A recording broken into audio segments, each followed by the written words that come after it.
تقرير مع الزميلة حنان الشبيني ونرجع نستكمل حوارنا. اتفضلوا.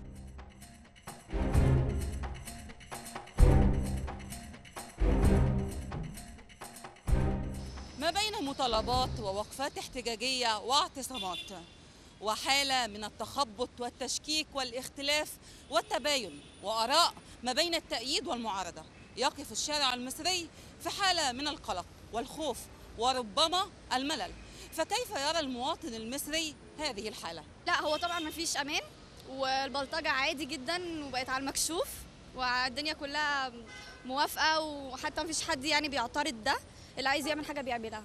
عندنا منطقة عرب سلام دي والهجانة، اللي عايز يعمل حاجة بيعملها. وكان عندنا قلق من كام يوم على الكورنيش، الدنيا كانت واقفة، الحياة بقت واقفة. في تعصب، في كل حاجة داخلة، يعني الحلو مع الوحش، العاطف الباطل. بحسب ملل نتيجة برضو بطء الإجراءات، مش نتيجة الثورة. عاوزين محاكمة علنية قدام الجميع، عاوزين محاكمة علنية يا سيادة المشير.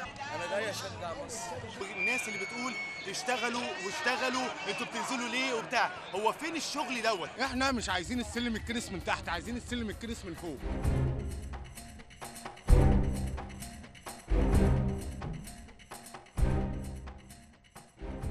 كيف يعود لمصر الأمن والاستقرار مرة أخرى؟ دكتور رشاد. هيبة وكرامة ضابط وعسكري البوليس